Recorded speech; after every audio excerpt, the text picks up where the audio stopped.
ป่าหลาก็เดินทางมาเนาะมาหับเอาไม้เพื่อจะไปสร้างเฮือนให้ทางครอบครัวอันแม่ตะโงบสบายดีสบายดีโทษทีเด้อบ่าวญาถือโทรศัพท์2หน่วยพี่น้องเอ้ยเนาะก็มาหับเอาไม้บ่ว่าญานี่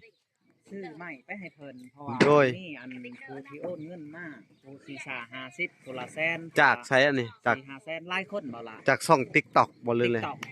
แล้วก็จากช่อง TikTok และแผ่นเพจอ๋อแผ่นเพจเนาะโอ้มาบ่าวสัญญาก็เลยเก็บกำเงินโดยเพราะได้ซื้อสังกะสีให้เพิ่นใหม่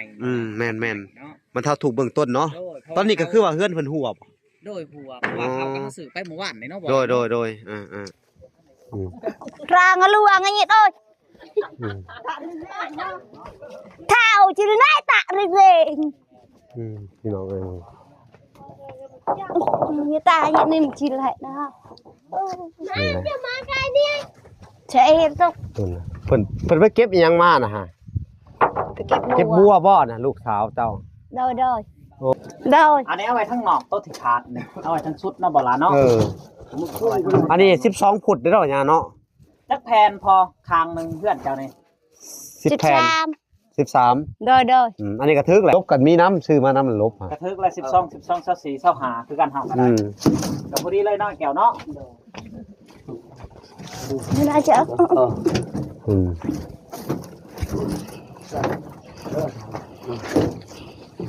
ครับพี่น้องเอ้ยบ้านให้เพิ่นซ่อมเอาเฮือนเนาะ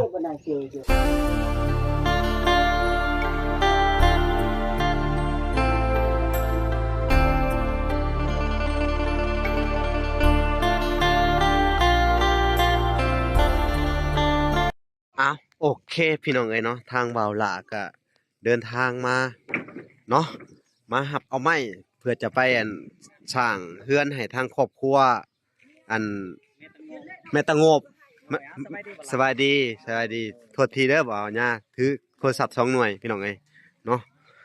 ก็มาหับเอาไม้บ่ว่าญานี่ซื้อไม่ไปให้เพิ่นเพราะว่านี่อันผู้ที่โอนเงินมาผู้ที่50ตัวละแสนจากใช้อันนี้จาก5แสนหลายคนบ่ล่ะจากช่อง TikTok บ่เลยแล้วก็จากช่อง TikTok และแผ่นเพจอ๋อแผ่นเพจเนาะโอ้มาบ่าวสัญญาก็เลยเก็บกำเงินโดยเพราะได้ซื้อสังกะสีให้เพิ่นใหม่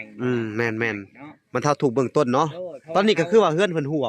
โดยหัวเพราะว่าเขาก็ซื้อไปเมื่อวานนี่เนาะบ่โดยโดยเนาะ